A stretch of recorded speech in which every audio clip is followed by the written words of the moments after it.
どうも、ジラティです。ロストオブデッセイ、また続きをやっていきたいと思います。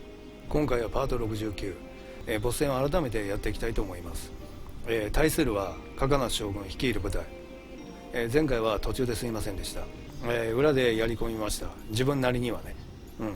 それで、ここ入ると、始まってしまうので、ムービーの後ね、始まってしまうので先に説明します。今回どのような作戦でいくかっていうと、まずですね、戦うメンバーは、この5人ですね。で、前にも説明しましたけど、なるべくねその直近のストーリーに合ったメンバーを使いたいっていう理由と、あともう一つは、メンバー間のレベルの差をあまり広げたくないっていうのもあります。まずですね、ミンなんですけど、もちろんねここはヌマラです。なので、ミンが、自分が先頭を取って、戦わなければ、何のための女王かということですね。なのでミンを入れた。でこの配置についてはまた言いますけど、それからヤンセンは今から流すムービーでも見れますけど、ミンのね、ちょっと横にいていろいろ気遣ったりしてましたよね。ちょっと前のムービー、メインストーリーからね。で今回もそんな感じだった。だからヤンセンもミンのお供として、いなきゃしゃあないだろうということで入れときました。それとね、友達以上恋人未満みたいな感じなんでね入れときました。でトルタンは前に、もしかしたらややもすると、ウーラやゴッツァと、戦争状態になってしまうんじゃないか、そんなような不安が沼ラ国民中に広がってる時期ですよね。だからトルタンがこうやって出張ってきて、いやいやもう戦争をね仕掛けるも何も逆に守りに来ましたよっていう意味合いも含めてトルタンをここに置きました。その件についてはちょっと今話しませんけど、いろいろあったんですよ。結局ね、もちろんそんなつもりないんだよ。戦争、それはガンガラのいろいろ仕組んだことなんだけど、とにかくトルタンはどっかの国にね攻め込もうなんてこれっぽっちも考えてませんけど、そういったことをね、不安面を払拭するためにも他国のね国民に対してね、だから自らね、戦いにこうやって参戦するといった意味付けを私の中でさせました。それからクックとマックはもちろんヌマラの住人でもあるし、守りたいでしょうと、自分の国をね、アサウルス戦同様ね、そういった意味も含めて、この5人にしました。そしてですね、まずスキルなんだけど、民以外なんですけど、通常者なんで、いじることはできないですよね。なのでレベル35のヤンセンっていうのは今これが目いっぱいですよということですね。それからトルタンはこんな感じ、それからマックはこんな感じ、クックはこのような感じですね。それからミンなんだけど、通常攻撃じゃない、物理属性の、攻撃を、してくるんですね。魔法属性ではないです、どの攻撃も。なので主にこういったもの、それから、こういったものを入れました。それから、防御をしてる時間も結構長いので、これも入れましたし、これも入れました。それから、武器ガード、これも働く時ね、本当にたまにだよね。それを、ね、願って入れました。でこれもね、裏でやってる時ほとんど発動しませんでしたけど、これもでも入れました。これは説明するため。あと連続アイテムを使う場面が2回ばかりあるんだけど、そのために入れました。それからこれはもちろん入れてないとちょっときついんだよね。今回の敵はものすごい、攻撃力なんで、これは入れます。それから、家族性を伴ったとんでもない攻撃をやつら仕掛けてくるんで、そのためにこれを入れました。装備なんだけど、まずミンからね、これはね、最初ちょっと攻撃が強烈なので、なけなしですけど、これ外すと890、これ入れるとアップ3ね、 HPMAX アップ3入れると300ぐらい、高くなるんだけど、これねを入れました。それから家族性のとんでもない攻撃を防ぐために、火炎の護符を入れるのと、呪術を使いたいんですね、ちょっと、しばらく。なのでコンブレイクのことなんですけど、ヤンセンは呪術が使えないんでこれを入れました。それからトルタン、トルタンも非属性の攻撃を軽減させたいんで、無効とかね吸収はもうないので他に、だから軽減のものしかないのでこれを入れました。あとね機械なんですね、3体いるんだけど、どれも、機械が弱点なんで機械キラーが入ってるものを入れてます。それから、これでもこれでもいいんですよ。これでもこれでも変わらない。本来はねこういったものがあればいいですよ。機械キラーレベル2でダメージアップも入ってクリティカルアップも入ってればなおいいんですけど、そんなものはちょっとなかったので、っていうか作れないし今のところちょっと分かんないのでこれを入れておきました。それからこういうものがあります。機械キラーレベル3、これはダウンロードコンテンツなんで組みませんでした。それからこれもダメージ、これね貴重なんだよね。機械キラーとダメージアップが入ってるから、これは使いました。これはずっと前にもらった拾ったやつかな。どっかの宝箱から確かエクスペリメントスタッフだっけな、最初にガンガルと戦った時、これ貴重なんでこれ組みました。それからあとさっきのね家族性耐性アップ、これも1個しかないのかな、入れました。向こうも吸収ももう他のメンバーで使ってるんで。であとこれねサラの濃度家族性吸収、これも貴重ですね。これはペルソナ戦の報酬でしたね。パート61だったかな。それ見ていただければと思いますが、その貴重な、サラだしさ、クックにつけようかなと思いました。クックかマックにね。っていうことです。で、実際にどうやって戦うかっていうと、まずアタックに関しては、アタックっていうか攻撃に関しては、トルタンとマックの普通の戦うアタックですね。普通のアタック戦うで、しばらくやって、でその後、パワーヒットを使います。そしてミンは、全部サポートですね。トルタンとマックのサポートだったり、あとは防御で途中からまた連続アイテム使ってケノナミン Z を投げて、威力を高めるということですね。なぜ最初から、ケノナミン Z を使わないのかはまた後で説明します。それからヤンセンはコンブレイク要員ですね。しばらくずっとかけ続けてもらいます。で途中から魔法攻撃やりますが、これから戦うカカナス率いるご一行様は、ほとんどっていうかもうほぼ魔法攻撃が効きません。もう400とかマインデス入れても、マインダじゃないよ、マインデス入れても、400とか500弱だったかなぐらいしか入りません。ただヤンセンの場合は、クリティカルヒット率が高いので、たまにね700ぐらい飛ぶ時もありますけど、ほとんど意味がないです。だからヤンセンも、サポート要員、それからクックはもうずっとサポートですね。でゼシールですだっけをやったり、オールシールですね、オールシールドだっけをやったり、プーラをかけたりっていう感じですね。たまに状況によっては、HP を回復させたり MP 回復要員と回復要員に変わる場合もありますけど、それは状況次第ですね。とにかくこの2人で倒しきってもらうということです。さて、まずムービーを見ていきましょうか。改めてね、前回も見ましたけど改めて途中から音がものすごく大きくなるんですが、前回の、動画みたいに、ちょっと音を絞らせていただきます。その場面だけね、その場面の一部分だけ。このゲームのダメなとこだね。なんかさ、音調整をしてても、音がマックスになったままなのね。大事な場面はっていうのかな。本当困ったもんなんだけどさ、ものすごく耳が突然さぶっ壊れるぐらいさ、とてつもない音が流れるんですよ。そんなようなのも今回もあります。音を絞っときますけどね。じゃあ行きましょう。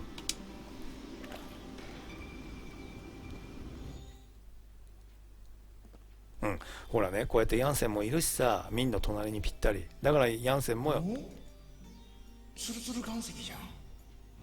ヤンセンも食え。様子を見よヤンセンも加えました。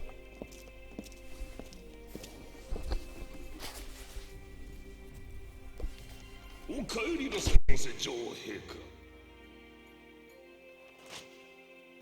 皆もよくぞ陛下を無事に連れてきてくれた。礼を言うぞ。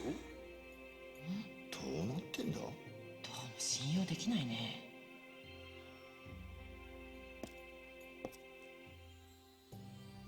はは。将軍、心配をかけました。顔を上げてください。陛下の留守中、ヌマラは陛下の無事を祈って国民一同祈りを捧げる毎日でありました。本当に嬉しゅうございます。そうですか。長旅でお疲れでございましょう。どうぞ宮殿で存分にお休みください。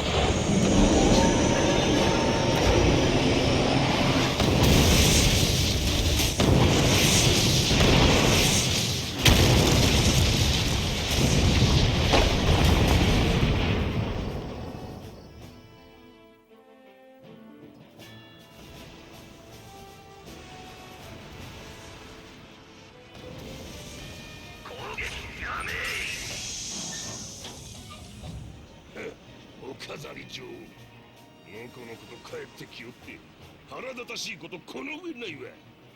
ようやくこの俺がヌマラを牛耳り、あの神器臭い平和主義を打ち破ろうとしていたのに、この国は俺のものだ。お前なんぞに渡さん。この集中攻撃をもってすれば不死の女王といえどたまらんだろうや。見たか、ヌマラは俺のものだ。国家と人民は誰のものでもありません。陛下。将軍、なんと愚かしいことを。己たまったったが。己の欲に勝てる者が人の上になど立てるはずもないのに。哀れですね。貴様たち、まとめて始末してやる。一旦ここで、この後、戦闘に突入するんですが、一旦ここで、動画のちょっと録画ボタンをオフにさせていただきます。でまたオンにしますけど、ちょっとつながりがもうなんかカクカクっていうかね、ほんのちょっとだけですけど、もしかしたらつながりが悪くなるかもしれません。なんでそんなことをするかっていうと、戦闘がうまくいかないかもしれないからっていう理由です。一旦ちょっとオフにさせていただきますね。もうちょっと先なんだけど、ほんのちょっと先ね。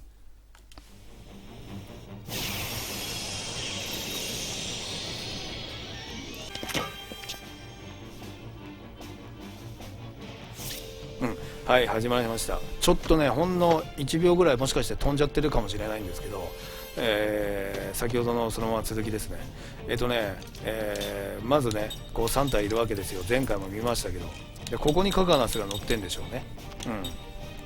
この奥にね、こいつ特に硬いです。そして、まず A と B ね、こいつらが支援するんですね。これとこれを。そのためのエネルギーを、供給するために A と B がいる。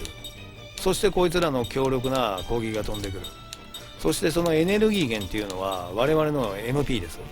MP がどんどん吸われちゃいます。なので最初にパワーヒットを使わないということですね。すぐに、トルタンとか、もしトルタンとかに飛んできちゃうと、あっという間に HP はゼロです。っていうか1回だけでもゼロになってしまうので、なので戦うをこれね、戦うをやる。まあ見んじゃないけどね。で後からそれをやられなくなるので、やられなくなるようにするので、その後にケロナミン Z を放り込んでトルタンとマックに、それでパワーヒットを使う。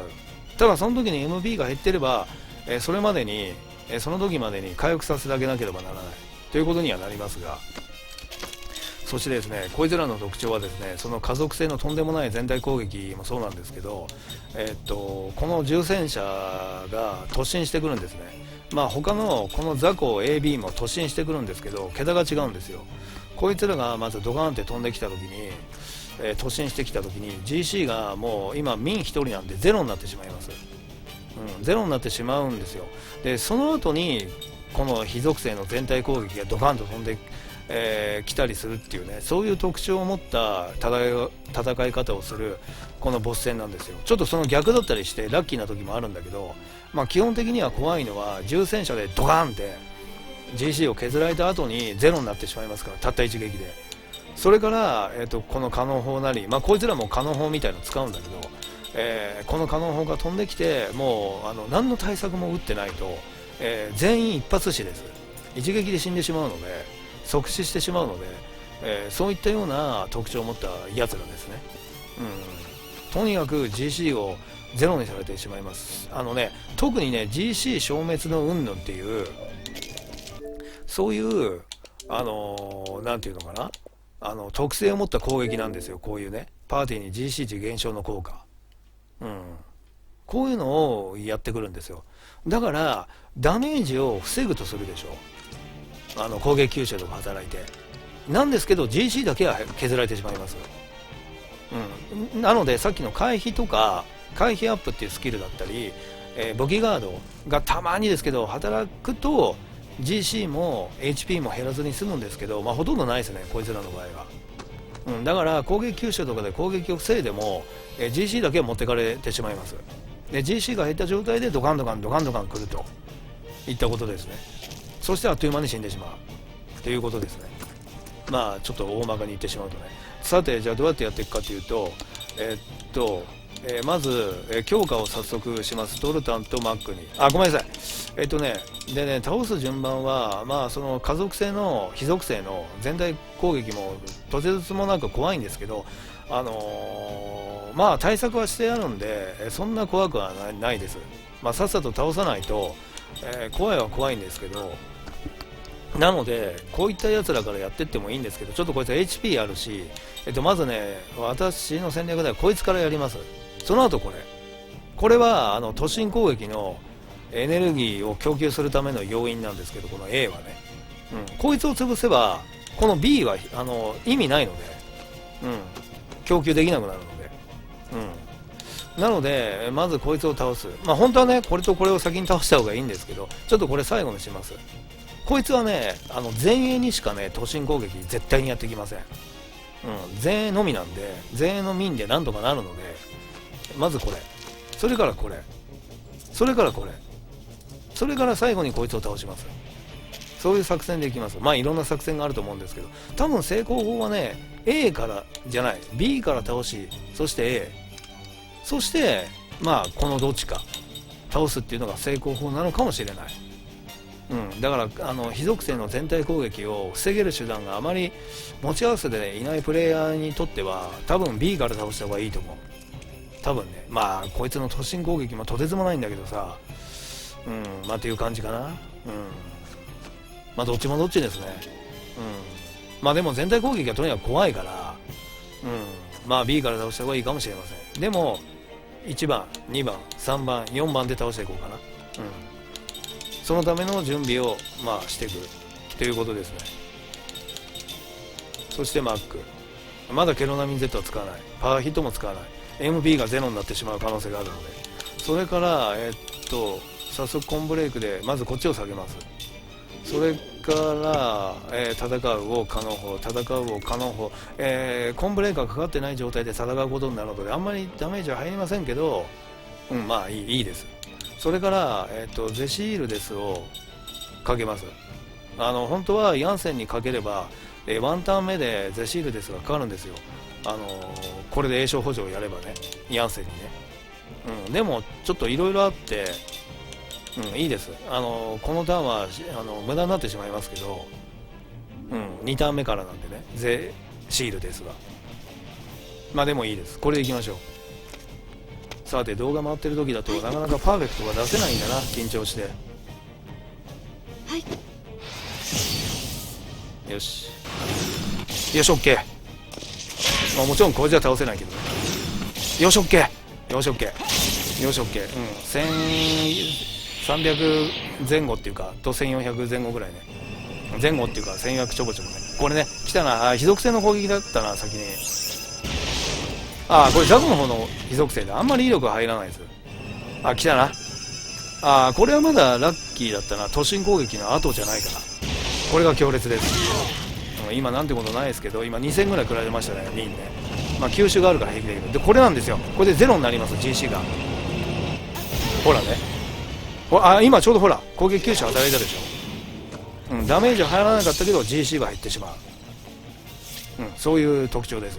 今、非属性の全体攻撃の方が先に来ましたけど、私のさっき言った説明はドカーンって GC を削られた後に非属性が飛んでくるってことを言ってるんです。そうするともうとんでもないことになります。もう本当に即死してしまうのでね、何の対策もしてないと。対策をしてだって今トルタンね、トルタンとマックに軽減にしたものをつけますけど、まあ、半分以上持ってかれてしまいます。HP が。でその後ドカンドカンドカンドカン来ると、あっという間にトルタンとマックはやばい状態になってしまうので、そんなような感じなんですよ。今ちょっとラッキーでしたね。しかも全然 MP も減ってないな。今ちょっと喋っててあいつら何の攻撃してきたちょっと見てないけど、これちょっとかなりレア、あ、クックから引っ張られたなだったのかな、ちょっと覚えてないな。じゃあとにかく防御をね、でね、これなんだけどさ、これね、これね、重り10キロっていうアサウルス戦のミニゲーム中に撮ったやつね。で確かパート67だっけ66だっけ、ちょっと覚えてないけど、そこでちょっとせっかく撮ったし裏で使ってみますって言った手前さ、感想で書いた手前さ、使ってみたのよ。確かにこれは半端じゃない効果があるけど、今回の作戦には意味はないですね。なぜなら民1人しか全員がいないので、これをやってたところで、簡単にゼロになってしまいます。今たまたま1位残ってるけど、まあ1位でもゼロ、になってしまうんですよ。それでね、例えばね、こういうことなんですよ。ちょっと取っといたんだけど、今一気に持ってかれちゃったでしょ。でもね、こういうこと、これね、これなんですよ、重り10キロ、これ今ね、カノン砲のねチャージね。まあこれもたまたま全体攻撃の先に飛んできましたけど、まあこれは GC 減らないで、これタンクヒート、ザコの方のね、ザコの方の突進攻撃、これでまあ GC も減るんですよ。まあ踏ん張りが効いてるからこれですけど、でこれ見てください、これほらね、ほらね、あんま減ってないでしょ。あんま減ってないでしょ。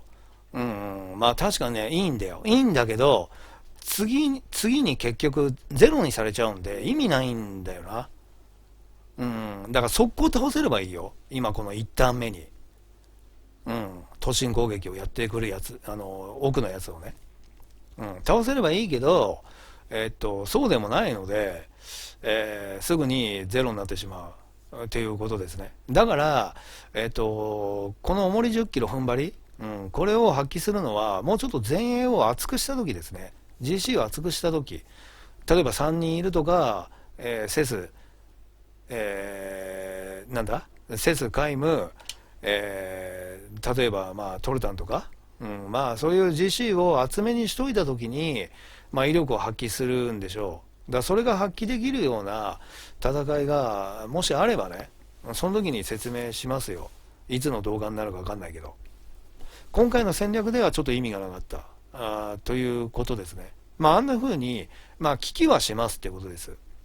しばらくの間ってほら書いてあるけど、しばらくの間っていうのはどんぐらいのもんなのかちょっとまだよく分かってないんだけど、確かにGC 減少量を減らす。だからこのゲームはよくできてる。前から言ってるように、報酬でもらったアクセサリーだとかなんだとか宝箱の中身だとかっていうのは早速利用できるものを配置しといてくれるんですね。だから重り10キロっていうのもアサウルス戦で、撮ったでしょ、近々この前の動画で。66だか7だか忘れたけど、だからもう早速ここで使った方がいいですよっていうことだと思う。アサウルス戦の時も重り10キロの説明しましたけど、あの時でも十分、効果発揮しますけどね。なんせアサウルス戦5連戦ですから、やっとく価値はありますけど、今回もまさに利用価値はある。なんせこいつらは GC のその減少量を特に減らすっていう特徴を持った攻撃を仕掛けてくるから、だから早速使えるようになってる。なかなかそういう、ゲームあるよ。取ったものがね、すぐその洞窟内のボス戦で使うようになってるとかさ、よくあるじゃん、FF でも。だからこのゲームでもそういう感じなんですよ。だから宝箱を取ったり、サブ系の報酬だったりするのも楽しいですよね。他のゲームと違って、なんだこんなものが報酬かっていうのはもうないね、このゲームは。私の見る限り。全部意味がある。っていう感じ。そのうちの一つがもちろん重り10キロだったけど、今回はちょっと民を一人にするっていう私の勝手な作戦によって、重り10キロの効果を発揮できずにいるんだけどもっていう感じですね。さてと、これだから使わない。しかもこれ5なんだよね。なかなかいいよね。なかなかいいし、奴らより先に動けるんだよ。もっと速い敵だとどうかわかんないけど、でも今回はいい。とにかくこれ2ターン目だっけ。防御ね。それからまだやることがある。次 A を下げる。それから下げるっていうか弱体化させる。それからまだパワーヒットは使えない。たまたま MB 拾われませんでしたけど、でこれね、でこれね、でこれね、奴らより先に動けるから2ターン目はやっぱり、よし OK。 これでうまくいけば、まだ終わないか。よし OK。 1600入ったな。さっきも入ったっけ。こういうことね。GC は入ってない。なんとかかけれたな。でもあんまり関係ないけど、これでパワーアップされちゃいましたね。しょうがない。そしてとんでもない突進攻撃が来る。これも強烈なんですよ。おっと武器ガードが働いた。だからさっき言ったのはこれです。そういう時あれなんで GC が後から入った？今わかりました？今ちょっと待って、ちょっと後で確認しよう。なんで GC が後から減ったんだ？なんでなんでGC が後から減ったの？おかしいな。あの攻撃 GC も減るんだっけ？ガードゼロでも。ちょっとごめんなさい。じゃあちょっと今もう時間かかっちゃうからさ、ちょっと後で考えますね。まだ防御ね。それから、まだ今度 B ね。それから、これ、そうね。カノン砲はもう倒したから。それから今度 A。まだ、武器、装備は買えない。さっき説明したっけ？これ後から買えるんだけど、説明してなかったっけ？後から買えるんだけど、ほら MB 持ってかれたり、あと非属性の全体攻撃が飛んでくるから、これはまだ買えません。でA ね。それからこれをプーラ、奴らより先に動けるはず。よいしょ。グッド嘘。よし OK。ちょっと奥のやつらよりは柔らかいかな、若干ね。また全体攻撃か。これはラッキーですね。 GC 減らない。ダメージも受けない。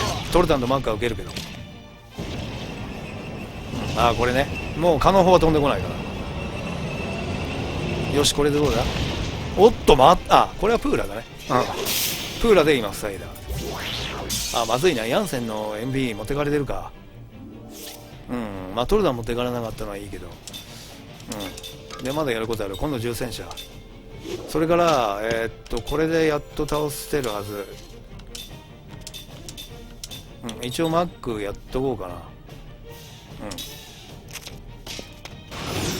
よし OK よし OK。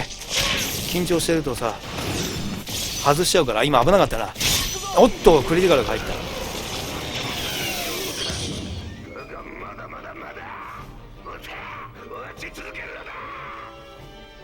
これ倒す順番によって言葉が違うから前のメインストーリーで戦ったカガナス将軍の時もそうでしたね。今のねクリティカル入っても入んなくても倒せます。ターンでね。また来たな。おっともう今度も攻撃吸収でまあでも GC は減らされちゃう。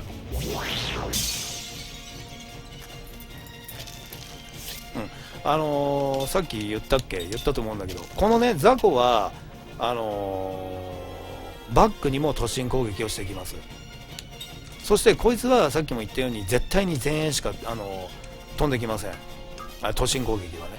だから A と B を先に倒した方がいいということですね。ちょっとクックもマックも GC がこれだけゼロになっちゃってるから結構食らいます。結構食らいます。ものすごい食らってしまいますんで気をつけた方がいいですね。だからゼシールですを打ってないと一発で死んでしまいますので、クックとかはまあ対策をしてないしで、ゼシールです以外の対策をしてないので。さてともうこれでですね非属性の全体攻撃が飛んできてもまあ耐えられるので、奥のやつの非属性じゃないからこいつもやってくるんですよ。さっき言ったっけ。こいつよりは全然小ぶりですけどね。こいつも全体攻撃非属性やってくるんですけど全然耐えられるんで、こいつはもうやってきませんので。なのでここでやっとケロナミン Z を叩き込むトルタンとマックに、それからこれは、もうかけきってかけきったんで自分の強化をします。まあ今更なんだけどやることないんで。ちょっとまずいな。ヤンセンを MP 回復させないと次攻撃できないな。でここで装備を変えます。もう平気なんでパワーバングル、そしてパワーヒットを B にでオーガバングル、これ早速撮ったやつですね。近々の動画でパート67ぐらいで撮ったんだっけ、で冒頭説明したと思うんですけど、トレハメモだったっけ。そしてパワーヒットを B に、それから違うやっときたいけど、もう吸われることは確かなかったんじゃなかったっけ。ヤンセンにやっとかないとまた忘れちゃうような。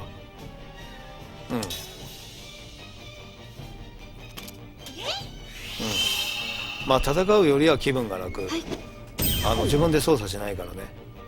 グッドとかパーフェクトとかないから、2200ぐらい、で2000ぐらいだったっけ。1800だっけ。1700ぐらいか。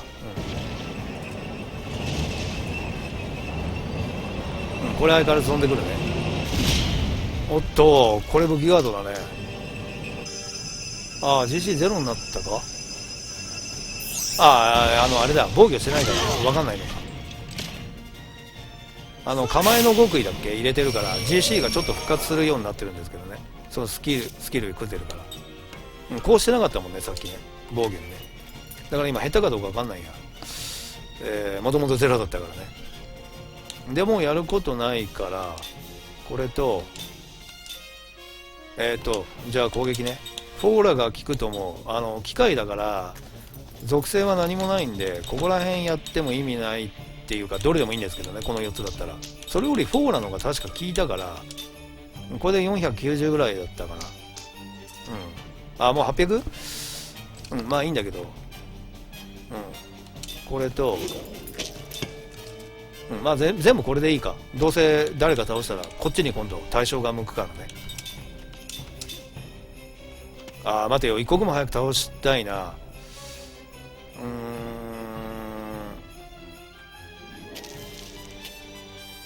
そしたら戦うやれば絶対こいつより先に動けるな。ダメだ危ない。ケロロンやってるからダメだ。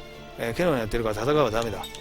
確率があまりにも低すぎるので、ダメだ。パワーヒットじゃなきゃダメだ。でこれはやることないけど、突進攻撃が飛んでくるかもしれないけど、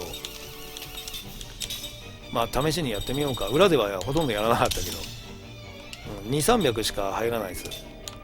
少しでもやってみようか。フォーラを。ただこいつにはやらない。800も出ないから。で多分クックのが一番最初に行くから攻撃しちゃうから意味ないから、こっちにやる。もったいないからね。815以上出せんだったら別だけど。よし。全員やつらより早く動ける。こいつらちょっと遅いんだな、普通のボスと違って。ほらね、あんまりかかんない。まあいいんですも入ってないし。もったいない。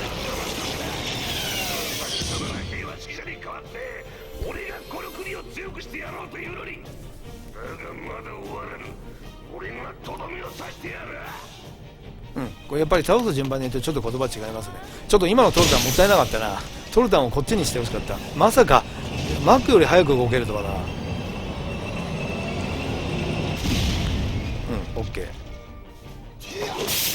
攻撃吸収また働いたな。クリティカルが出ると700ぐらい。まあ別にとてつけっていうか攻撃なんでね、まあ別に期待はしてないので、やることないからっていうことです。もう次で死ぬな。これもまあ意味ないけど、まあやってみようか。せっかくだから。最後は総攻撃で。ミン以外はね。まあミンも攻撃してもいいけどね。じゃあ最後に女王としての意地を、まあそっか、これ変えなきゃダメだね。まあ変えても別にいいけど、なんかあったっけ。じゃあこれでまあ2、300しか入んないけどさ、じゃあホーラでじゃあこれもホーラでね。まあ多分ミンとクックが先に動いちゃうのか。ミンは後か。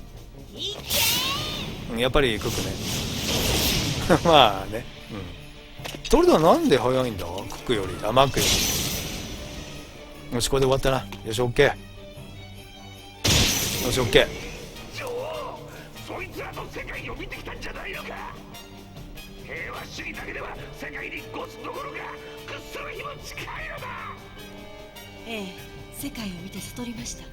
時には力が必要だということを。ごめんなさい。途中でね。これね、裏でね、何回ももちろんやってるんだけど、新鮮味が薄れるからってことで、もうほとんどもうこの文字は見てません。もうラジオとかかけながらやってたんで、一応カガナス将軍世界を見てきたんじゃないのか、平和主義だけではなんとかって今言ってたね。こいつやっぱり私利私欲のためじゃないよな、やっぱな。さっきも言ったように。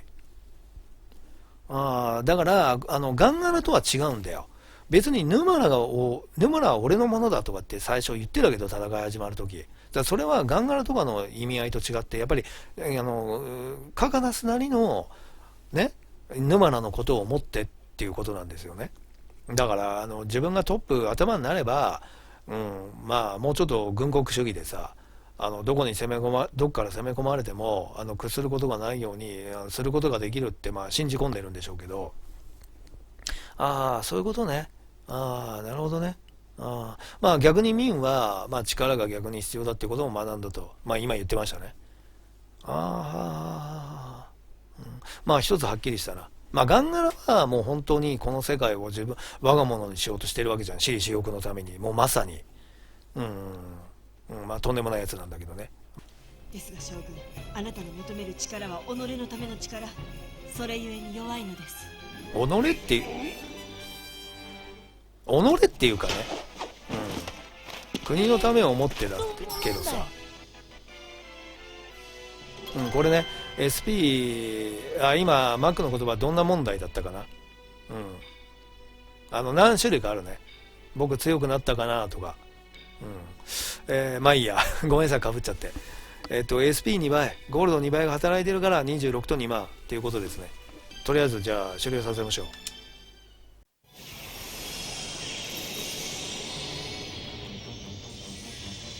Let's take him down.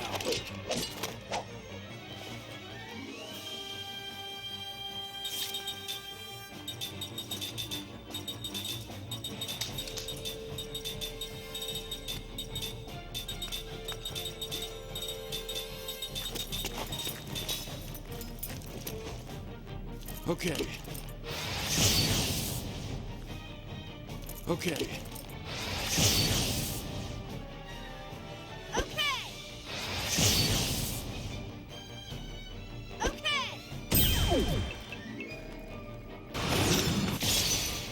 It's over.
Your Majesty, haven't you seen the state of the world?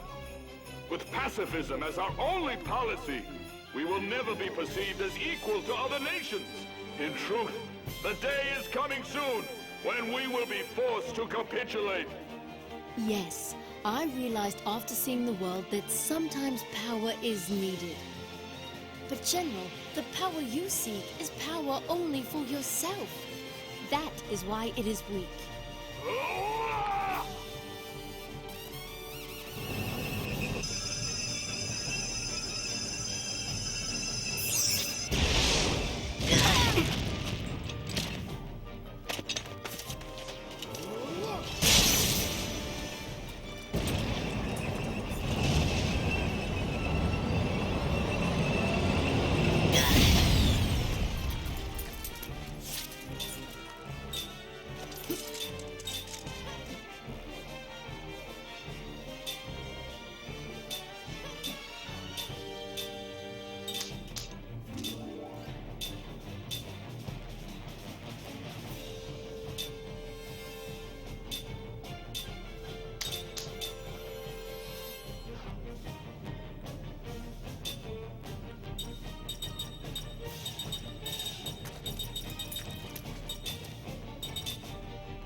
I can make this nation stronger than pacifists and cowards like you!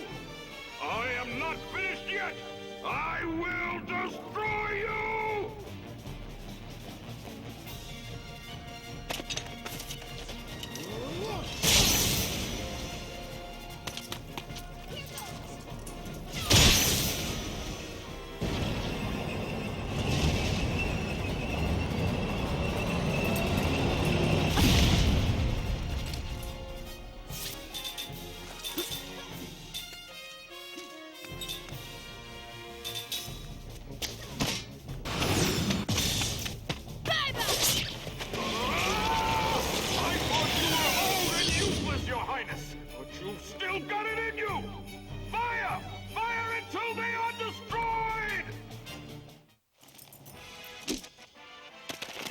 It's not in my nature to lose.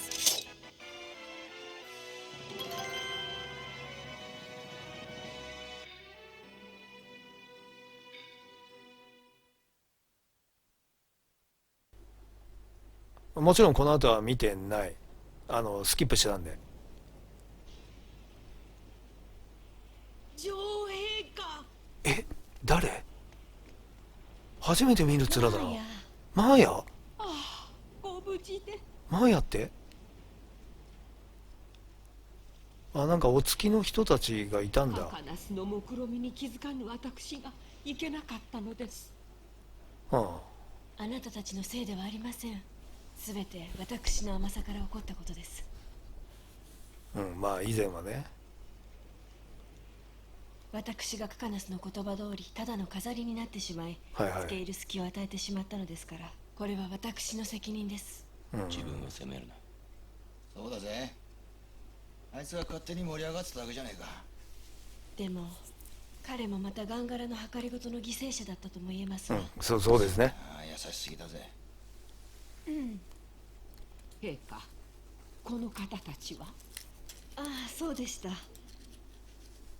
彼女たちはずっと私の世話をしてくれていた女官たちです。ああ、女官、へえ。彼女は女官長のマーヤと言います。あ、女官長。マーヤと申します。お初にお目にかかります。確かにマーヤ、お初。この方たちは私の友。これから同じ目的のもと、ある大切な使命を果たさねばなりません。ですね。使命では陛下、ヌマラは？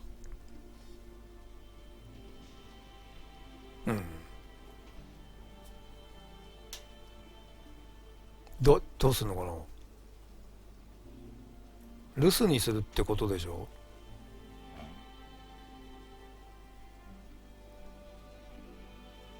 陛下、私はこの使命を果たすまでしばし国を留守にします。その間あなた方にヌマラを任せます。この私たちにでございますか？大丈夫？私のしていたようにやればいいのです。最も近いところにいたあなた方ならできるものと信じていますよ。私は必ず戻ってきますから。あっと。わかりました、陛下。ちょっと後でいいわ。陛下がお留守の間、ヌマラは私たちが守りますゆえ、ご安心くだされ。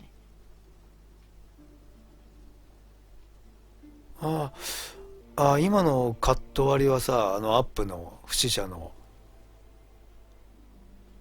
これね、本来だったらね、嘘、まさかここでって驚くんですけど、これね、ちょっとね、うっかりしてたんだな。さっきのリザルト画面で、裏でやってる時、何回も戦ってる時に、あそこで終了ボタンを、いつものようにこうしてたんですよ。でもね、いろんなちょっといろいろあって電話かかってきちゃったりいろいろあってほっといたら、この画面になっててまさかっていう風になっちゃってさ、これが発生したっていうのは知ってます読んでないんだよ。もちろん読むことは絶対してないんだけど、でちょっと時間かかっちゃうので今回これキャンセルね。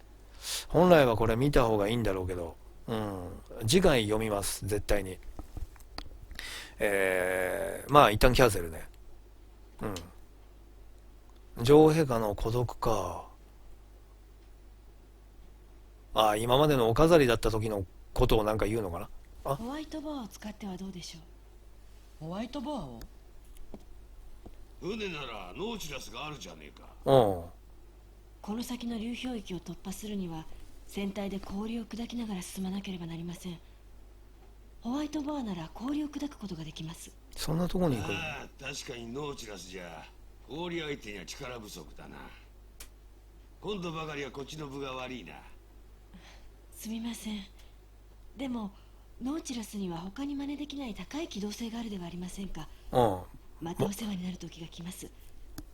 その時は力を貸してください。潜ったりね。任せときな。ホワイトボアならノーチラスを収容できるはずだよ。場所によって使い分けるのが良さそうだ。そうですね。そういう。では私は先に港に向かい出港の指揮を取っていましょう。そういう場面が来るんだな。じゃあミン、何です？目つきが戻るのか。さっきのね。俺たちの世界ではなくこの国に。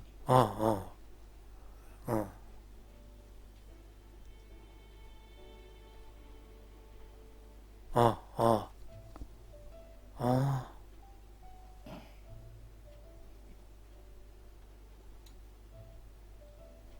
それでいいのか。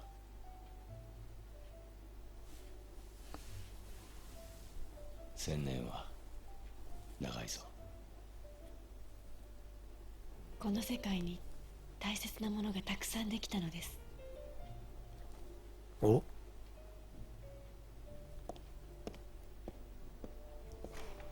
カイム、うんあなたはどうするの？うんうんうん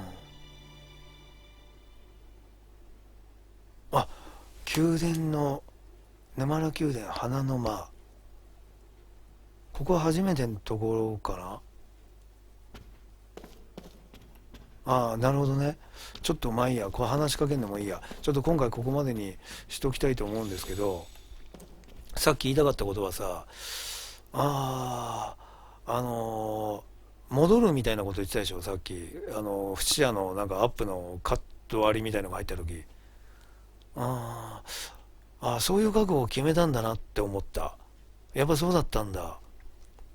なんか大切なものができたからって今言ってたっけ？一回のムービーじゃなかなか全部覚えられないんだけどさ。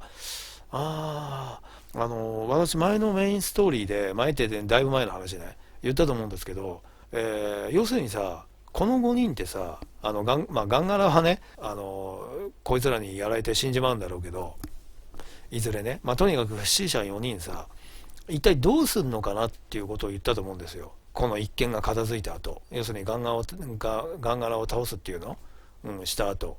それぞれこの世界でもさ、いろいろ思い入れができたわけじゃん。リルムは死んでしまったとはいえ、カイムとサラね、でも孫たちもいるし、セスはセドとやっと会えたし、どうするのかなとは思ってました。で、最初にその口火を切ったのはミンだったな、今ね。もう戻るって表明してたね。意志が固そうだったけど、どうなんでしょうね。後から変わるか分かんないけど。ヤンセンの方も見てたりしてたけど、カイムとかさ、一応なんていうのかな、やっぱまだ帰ろうとしてるのがちょっと半々ぐらいあるのかな。要するにどういう、目的でこっちに来たのかっていうのは、こっちの世界に来たのかっていうのは、パート 50.5 だ。50.5 でも、50か。50と 50.5 パートね。そこでも確か見たと思うんだけど、分かったわけなんだよ。我々もね。大体はね。でもなんていうのかな。なんていうの？だからそれがなんだみたいな、感じで、いや、俺たちは帰んねえよと。だからと言ったってね。っていう風にもうなってるのかなとも思ってたんだけど、そうでもないんだな。ミン以外。っていうか、セスのね、とか話聞いてないからわかんないけど、だってね、カエムも今、孫たちも心配なんでしょうけど、なんか今返事しなかったね。向こうのね、世界での、生活って言っちゃ変だけど、どんな風なことになっていたのかがわからないから、まだ、プレイヤーとしてはね。なんとも言えないんだけど、本当に全て思い出してんのかな、その辺のことを。確か前その辺のことは思い出してないんじゃなかったっけ。ほとんどは思い出してても。あとヤンセンだね。ヤンセンはさ、ミンに対して本気なのかね。いやー、なるほど。そういった核心部分に触れるようなことっていうのかな。向こうの世界とのこととか、そういうのっていうのは、今全てをつまびらかにしてくれないけどさ、ゲーム的にね。興味深いですね。とにかくこの中を回ったりいろいろしなきゃいけないんだな。それからこれね、それでね、ごめんなさい。でね、もう一つ最も重要な、これか、今読むことできないから、女王陛下の孤独ね。でね、最もね、参ったなと思ったのが、いや、まさかさ、いつもそうなんだけど、こんなことになるなんて思ってもみなかったから、思うわけないんだけどさ、知らないんだから。これ、こんなのが出てきちゃったのよ。いや、動画中に撮りたかったな。リザルト画面で終了ボタンを押すはずが、仕事の電話とかかかってきちゃってさ、スマホに。その対応してたらずーっと流れててさ、ムービーがさ、多分ね。で、こんなことになっちゃったんだよ。すいませんでしたね。で千年の夢が始まってしょうがない B ボタンを押した瞬間これだったのよ。これね、おそらくね、何これと思ったんだけど、おそらくこれなんじゃない？これが全部取得したってことなんだよ。これ一つだけね、前から言ってる読んでないやつね。まあいつか読みたいんだけど、あと全部動画中読んだね。あとこれは次回読みます。今読むべきだもんね。直近でね、読むべきだし。で、この人に話しかけたり、あとどっか部屋出てくの？それも含めて、この部屋からやっていきましょう。ここでセーブ取って。では、ちょっといろいろ言い忘れてたこともあったような気もしたんだけど、こんなところかな。うまくいつも喋ることまとめてないんで、わかりませんけど、ちょっと抜けてる部分もあるでしょうけど、なかなか興味深かったですね。ミンはあと、この国、だから目的果たすまでこの国のことも心配だから今女官長に頼むって言ったけど大丈夫なんかね。まあよっぽど信頼を受ける人なのかな。初めて出てくる人でしたね。マーヤだっけ？まあでもあとカガナスがもうこれのことによって、ちょっとなんだよ、カガナスのやり取りとかなかったんだ。だってさ、そのマーヤっていうのもさ、カガナスからゴリ押しされちゃうかもしれないじゃん。でもその心配はおそらくないんだな。今描かれてないけど、カガナスもちゃんと目覚まして、よし分かったと。もうね、女王にはね、逆らえませんよと。じゃあ本当にこの国のために、じゃあね、女王を信じて、で、女王が決めたそのマーヤ、じゃあ女王が帰ってくるまでマーヤと一緒に、この国守りますよみたいに、なるんだろうな。だってさ、まださ、ごちゃごちゃさ、クーデターみたいのさ、起こそうとしてたらさ、たまったもんじゃないじゃん、民も。これからもっとさ、こんな内輪もめしてる場合じゃないんだから、大きなね、目的を果たすためにね、皆無ご一行様とにくっついてね、ガンガラ倒しに行かなきゃいけないわけなので、で、その判断もついたんだろうね、ある程度ね。もうカガナス大丈夫だっていう。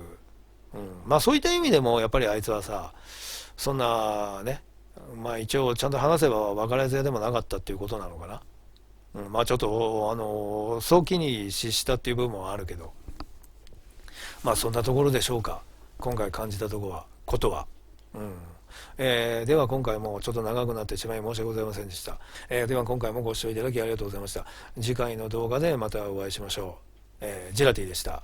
じゃあね。